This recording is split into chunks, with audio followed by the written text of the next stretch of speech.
Welcome. Welcome all, whomever you are and as you are, to our worship service at Central Unitarian Church on this last Sunday of the year 2024. My name is Susan Springstead, and as a lay member, it has been my honor to serve you as a worship associate for many years. This inclusive community at all ages embraces diversity, a diversity of spiritual beliefs, a diversity of personal identity, and a diversity of individual expression. Each Sunday, we gather in worship looking for inspiration, for hope, and even perhaps a sense of renewal among this community of like-hearted individuals. If you are visiting today, welcome.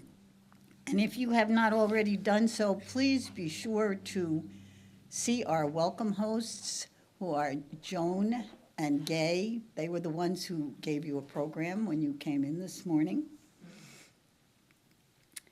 If you are visiting online, you may introduce yourself by clicking on the link provided in the chat at the bottom of the screen. This will take you to our guest book. Everyone here is welcome to remain after service for coffee, conversation, and connection, reconnection in many cases with old friends who have joined us in this same space. As we begin our service this morning with the parting gift of no announcements, we remind everyone here in our worship space, please silence phones or any other distracting beeping or dinging devices.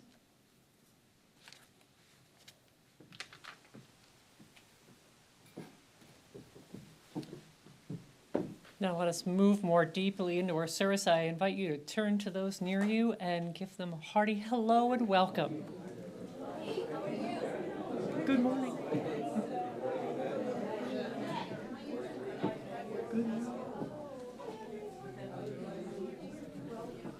Small, mighty crowd this morning.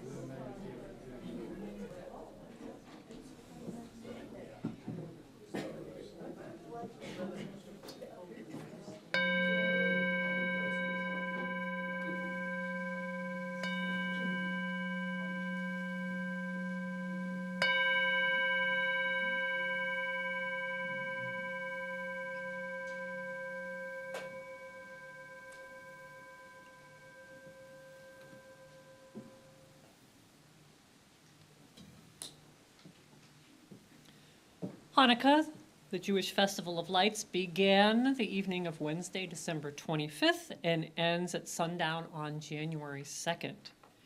Because Hanukkah takes place so late this year, the holiday bridges us from Christmas Eve service to my sabbatical time. So besides this being our Hanukkah service, this is also my last service before I leave on sabbatical on January 1st. So let us begin this service with the celebration of the season. Winter has begun. The cold time of extended darkness is upon us. Yet in that darkness, we offer light. One that at first may seem a meager offering in such harsh times, yet a light that continues against all odds, reminding us that even in the most difficult times, we may still gather ourselves around the flame of hope. Bring to the celebration your fears, your anxieties, and your doubts. Together, let us transform them into refound hopes and dreams. Included in the miracle of this moment, millions of people all around the world are participating in this same ritual of transformation, all at the same time. Together, against all odds, we are here. We are still here. The universe is perpetual motion, constant change, but life prevails. Let us celebrate together. I invite you to rise in body or spirit to sing our opening hymn. 222, and your gray hymnal words are also up here on the screen. Rock of Ages, Let Our Song.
As we light our chalice at the end of this challenging year, let us repeat the words that remind us of our vision, the community of faith that we strive to be.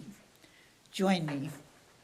We light this chalice to remind us of our dreams, to nourish our heart, mind, and spirit, to work towards a better world for all, to embrace the whole of our human experience, to honor our past and our gifts of the present, to create a community where each of us may find healing, transformation, and hope.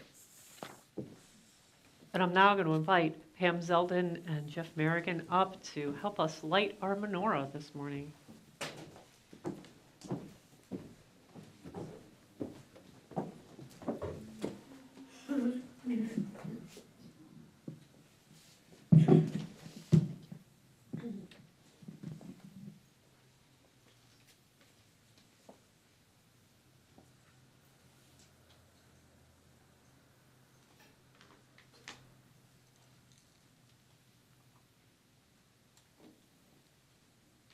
As we light the menorah, we say in Hebrew, Baruch atah Adonai Eloheinu melech haolam, asher kitshanu b'mitzvotav, v'tzivanu lahadlik ner shel Hanukkah.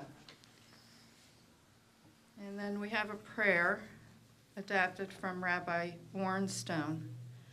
Source of creation and life of the universe, we gather together on Hanukkah as people of conscience with a deep spiritual bond to the lights of freedom.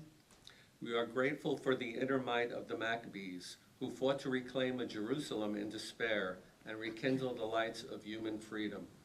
Freedom has many faces: freedom from war and conflict or threats of terror, freedom to have a secure home, freedom from hunger, poverty, and despair. Freedom is deeply personal as well. Freedom to express one's gender identity without fear, freedom to express one's racial identity without fear, freedom to make choices about our life and deepest beliefs, freedom to live our faith in all of its beauty without negating anyone else's. Our Hanukkah menorah, with its 8 branches and kindling light, reminds us of the diversity on our earth, bound together with a branch of oneness. It's a reminder that we are interconnected as a global community. We are diverse, yet in our world, yet equal in our world. Jewish, Christian, Muslim, Hindi, Buddhist, Sikh, and humanist. At times of deep darkness, instead of walking in fear, let us kindle these lights and let us increase these lights each day to light the way for all.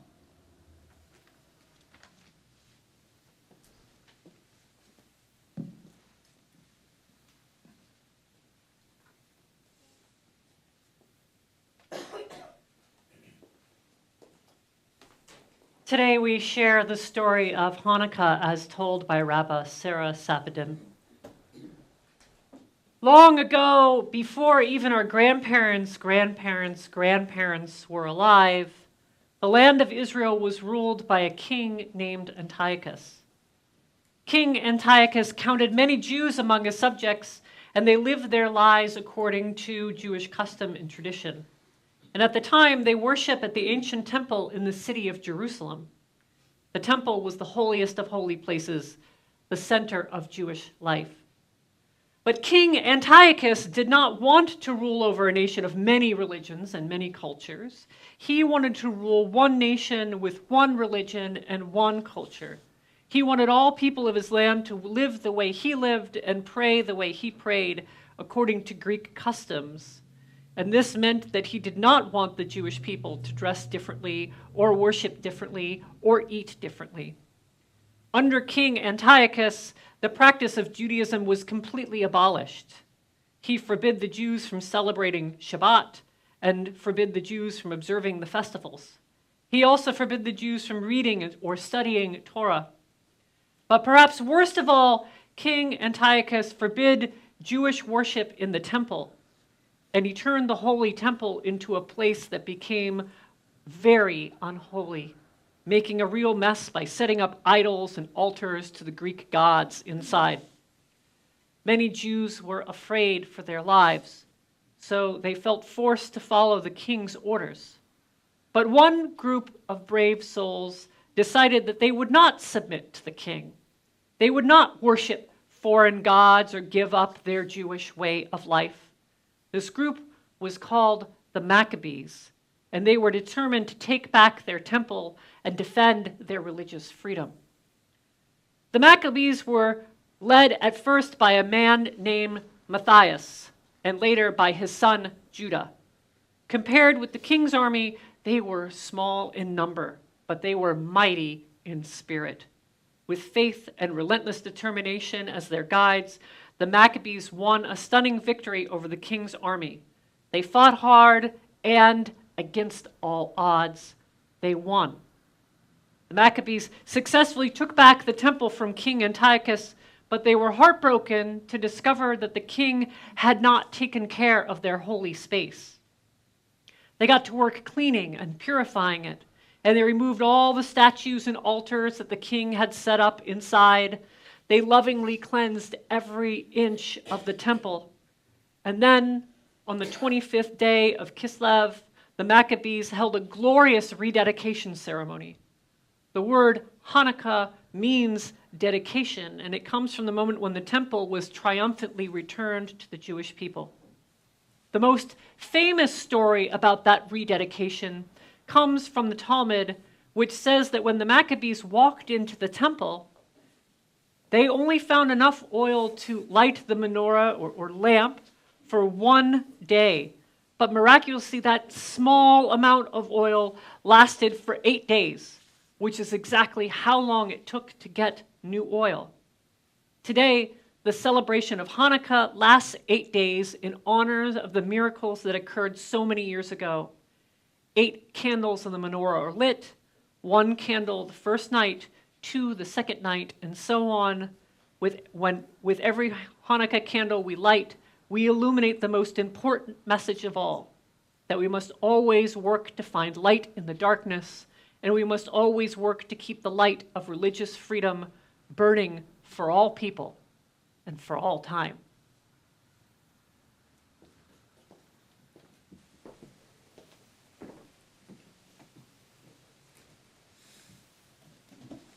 We are not alone. Our lives are built on shared commitments, giving and receiving together. Our congregation serves as a place where we intentionally practice this shared living.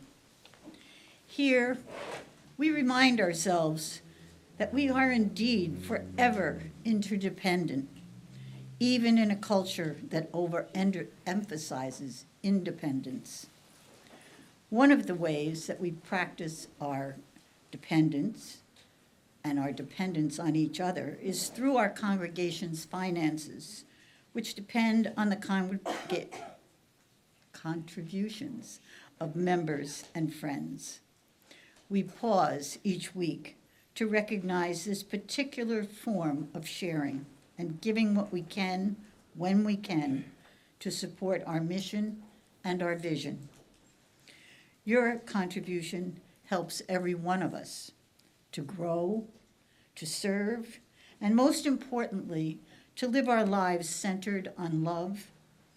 Our offering will now be gratefully received.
And on that joyous note, will you join me in dedicating this offering as we repeat the words in your order of service that reiterate our mission? We dedicate these gifts in the service of our mission to welcome all into a home of spiritual diversity that challenges us to become our best selves, to minister to one another in love, and to serve the greater community.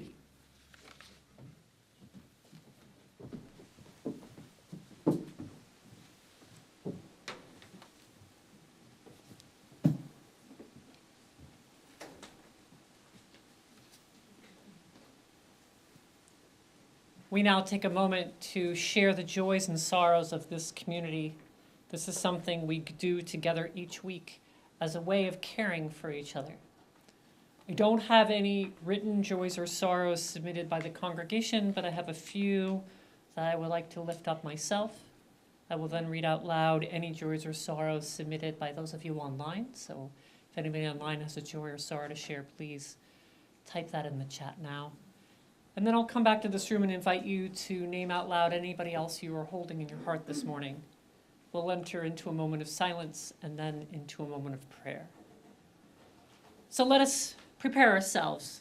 Let us prepare ourselves to move into that space of holy listening, breathing in a breath of life, breathing out a breath of love. As we share today the joys and sorrows of this community for Sunday, December 29th, 2024.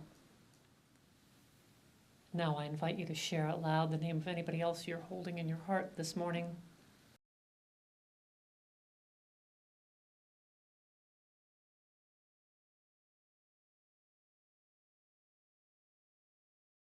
May all these joys and all these sorrows, both those spoken and unspoken, be held in our hearts with love as we enter into a moment of silence.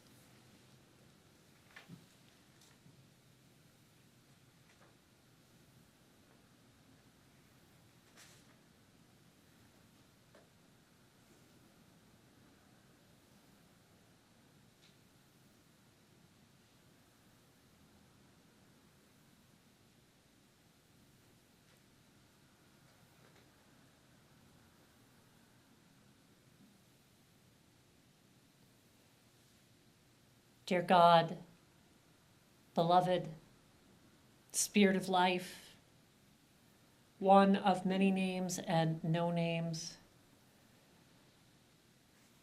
we intentionally pause today to remember all those who have struggled for their freedom, especially those whose struggles have been met with violence. May we remember the sacrifices made by those who came before us that allow us to fully be in this world just as you made us. May we remember that there is room for all. There must be room for all if we are all to be made free. What a beautiful gift. Regardless of where and how we are born, regardless of whom we love or whom we consider family, regardless of our faith and religious practices, gift of freedom, may this gift be bestowed on each of us. As we light our candles this Hanukkah, may we rededicate ourselves to this precious and sacred gift of freedom. Blessed be. Amen. I invite you to remain seated for our next hymn, Meditation on Breathing.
Our reading today comes from the poet Marge Piercy in her 2000 book of poems called The Crooked Inheritance.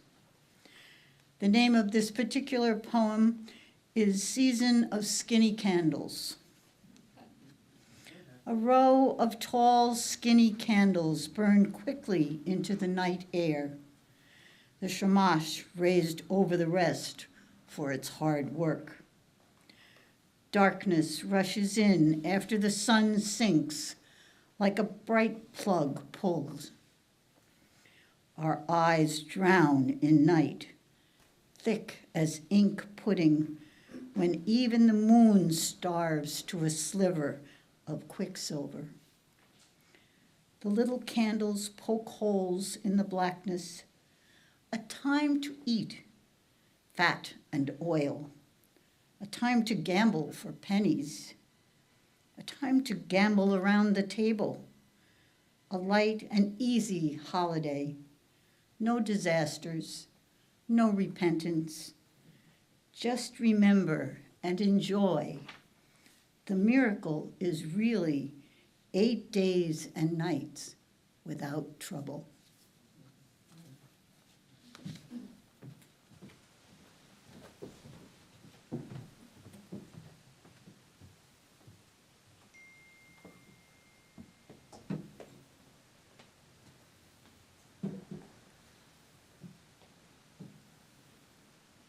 Many of us are feeling, as that poem expresses about this time of year, many of us are feeling both night and I would also say day that are thick as ink pudding these days.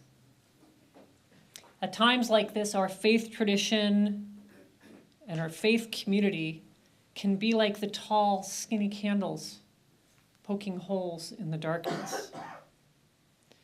If there's anything about my upcoming sabbatical that's given me anxiety, it's been the idea of being absent from the congregation during such a turbulent time in our nation's history and in the world, especially as we face a major transition of power in our leadership in this country this coming January. You will, of course, be in good hands with Reverend Mark Gattulo, and you will be in good hands with each other. In working with the board on my sabbatical, I was deliberate in the timing. After the major design of our new building is complete and construction is about to start, but before we move into that building. But I knew early this year that we'd be facing uncertainty and challenges in January as a country. I just didn't know exactly what flavor of uncertainty and challenge that would be. Of course, no time is good for a sabbatical. I've witnessed some colleagues struggle with this, pushing off sabbatical over and over, waiting for the perfect time, or I've seen other congregational boards push off their minister's sabbatical again, waiting for just the right timing, but there is no perfect time for a sabbatical. And that's actually part of its purpose. It's to allow a settled minister in a congregation to enter into a period outside of their normal weekly rhythms of their relationship. It takes a bit of trust and courage on both sides, in spite of any anxieties that might rise from the occasion. In my previous career in corporate human resources, I spent a number of years designing and delivering training programs to help individuals become people managers for the very first time. And a common anxiety that I encountered with these new managers was the stress at having to manage people on top of their day-to-day jobs. See, especially in a bank where I worked, many of them were promoted because they were good at their technical work, not because they were good with people managers, or many of them just not because they were good with people in general. And as a result, many of them were fearful of delegating their work to their teams. They didn't know how to delegate, they didn't know how to trust their team to do the work. Or I would often hear, well, it takes less time for me to do it than it does to teach somebody else how to do it. And so I always ask these managers, what do you do when you go on vacation? And many of them laughed at this question and responded with some variation of what vacation? But those who got it took pride in the development of their teams and the work they were able to do together. And throughout my entire adult working life, I've always taken all the vacation days allotted to me, and I've rarely ever had to work on time off. And I've always worked to develop trust and capability in my teams to ensure this not only for myself, but also that the people on my teams could take time off and disconnect from work. And I've brought that same approach from 20 years of work into ministry. Of course, I have a staff team here, but we also have something called shared ministry, where the mission of the congregation is shared by all of us, not just your minister and the professional staff. The trust and capability we've built together over the last 5.5 years is why I am not concerned about the operations and mission of this congregation while I am away on sabbatical for 5 months. But, as I said, I've had some anxiety about the state of the world and what it means to be taking sabbatical at this time. And some of you have expressed to me a similar anxiety. Luckily, the calendar this year worked in my favor, and this week is Hanukkah, reminding me of another reason why I should not be anxious about leaving at this time. For those of you that are familiar with the menorah, you'll notice that there are, we talk about it having 8 branches and a stem, and the stem there has an extra candle on it. And if you noticed, when it was lit, Jeff lit that center candle and used that to light the other candles. That center candle, which is offset, in any menorah it'll be offset in some way if it's not in the center, is actually not technically part of the menorah. It is called the shamash. And the shamash is called the servant of light, and its purpose is to light the other candles. And considering this, I wonder, for those concerned about my time away, and I'll include myself in that, if we're not concerned with the ridiculous thought that I'm the only one that can serve the role of shamash throughout the year, that I'm the only one capable of lighting the light of others, especially during tough times. And no doubt, a minister's job in part is to light the light of others in their congregations and beyond. After all, the word ordination means to set apart, just as the shamash is set apart from the other candles in the menorah. But we are also a tradition that derives from the prophecy of all believers. Each of us, ordained or lay, holds the ability to light the light of others. And part of the job is minister is to remind you to uphold this power among the members of the congregation. In other words, I'm obliged to remind you that during the sabbatical period, Reverend Mark will partially play the role of the shamash. But more importantly, this is a period for you all to remember how you need to play that role for each other and for the wider world. Universalist minister L. Griswold Williams developed a covenant in 1933, which has become popular within Unitarian Universalism. Some congregations say this covenant together each week. The covenant goes like this: love is the doctrine of this church, the quest for truth is its sacrament, and service is its prayer.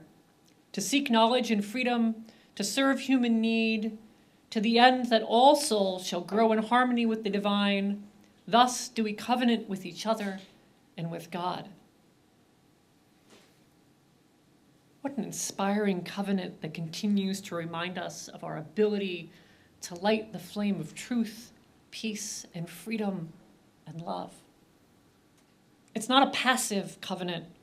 It's not one that you can carry out just sitting in a seat or staying at home. It does not call us to be our own flame or to just be a flame for others. It calls on us to use our flame to light the flame within others. It reminds me that I should not be concerned about this congregation while leaving for sabbatical, even during tough times, because love is the doctrine of this church and service is its prayer. Plus, the world is in desperate need of so many more people than just ordained ministers to act as servants of the light and to light these lights for everyone. During our joys and sorrows each week, we light candles for others, recognizing the milestones, achievements, celebrations, and struggles and pain for those here and to those whom we are connected. We light candles for people all around the world struggling and in need of justice, hope, and compassion. Today, we lit a candle for the nearly 100 Israeli hostages still remaining after the terror attack by Hamas on October 7th, 2023, and we lit a candle for the 46,000 Palestinians killed since that day. The event in Gaza moves further and further away from the daily headlines and people's news feeds. Just like horrific events around the world all the time. They disappear from our attention, even though they are still happening. The world needs us to continue lighting the candle for times where these immense atrocities are occurring instead of burying them in the headlines. And the world needs us to use those flames to cast a circle of healing and repair, to move such conflicts to resolution instead of insisting on erasure of either side that so often continues to happen. Continue to light the light of those flames for each other in our world. You don't need to rely solely on me or a sabbatical minister to do that.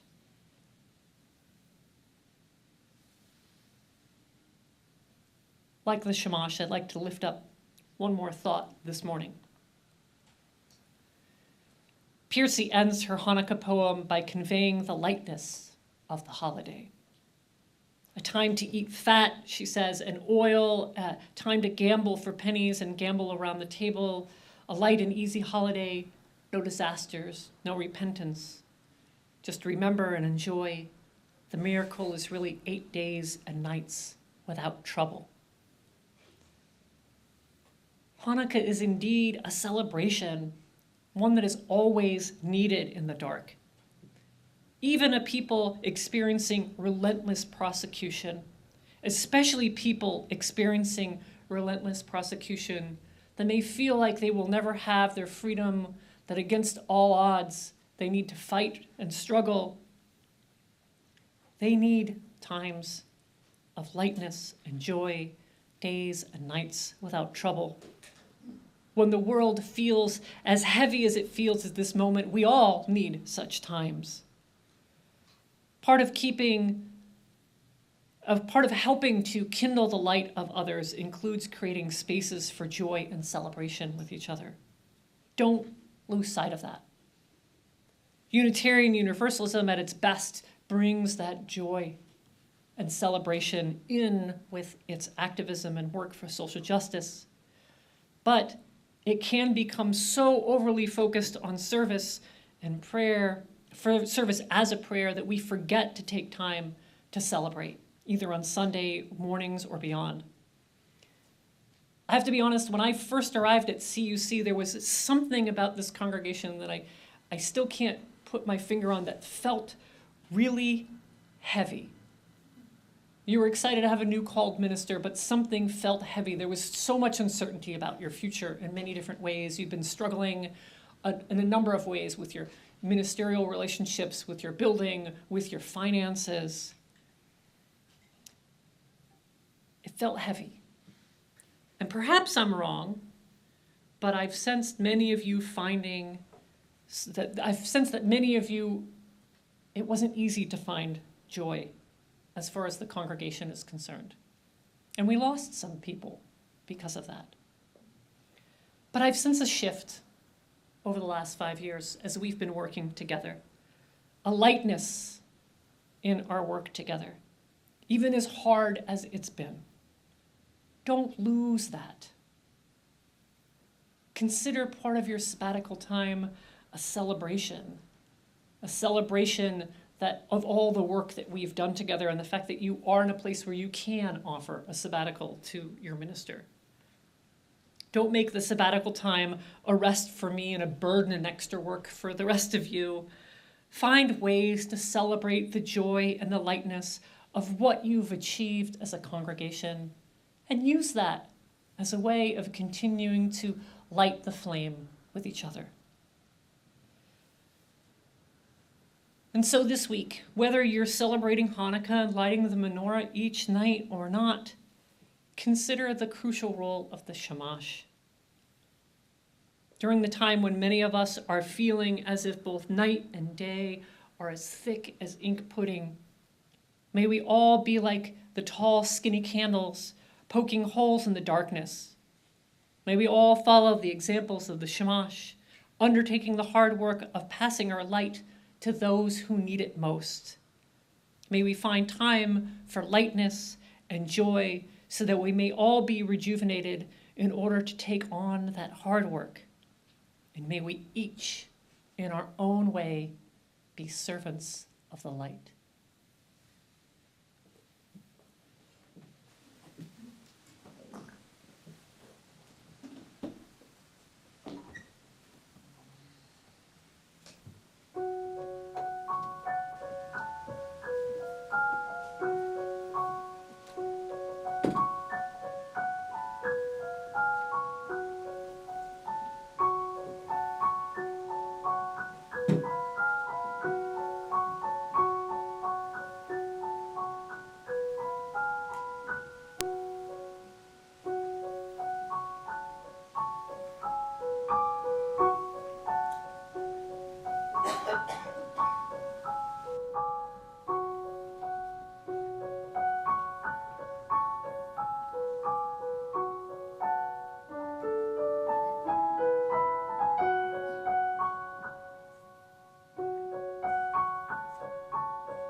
And now, as we extinguish our chalice one last time this year, let us reach out, each one of us, and hold the hand of someone near us and renew our covenant with each other.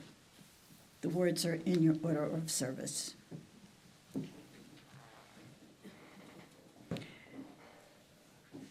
We extinguish this chalice flame, but not our promise to each other, to act with grace, to hold each other in love, to serve this community and our world.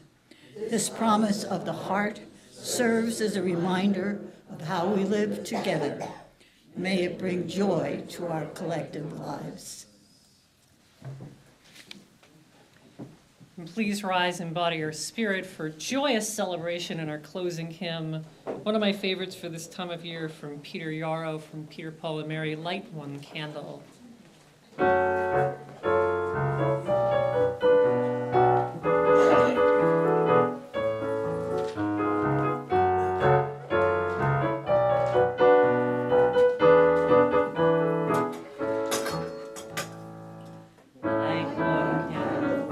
Maccabee children, with thanks to their lives.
with a nod to Marge Piercy's Hanukkah poem, let us close this service.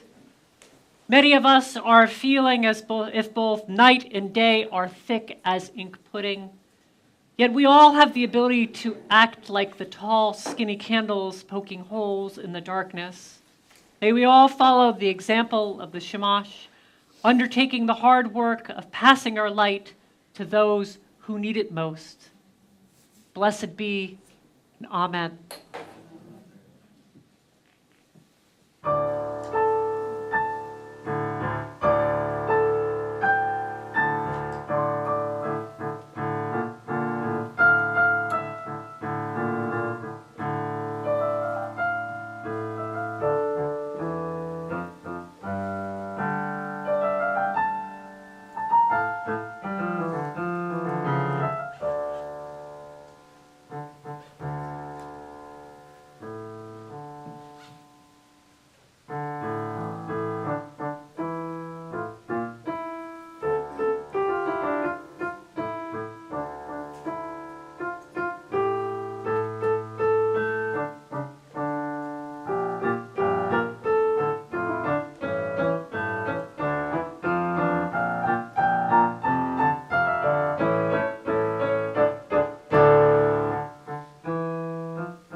Many thanks to our guest musician, Susan Lefevre, for being with us this morning. Thank you.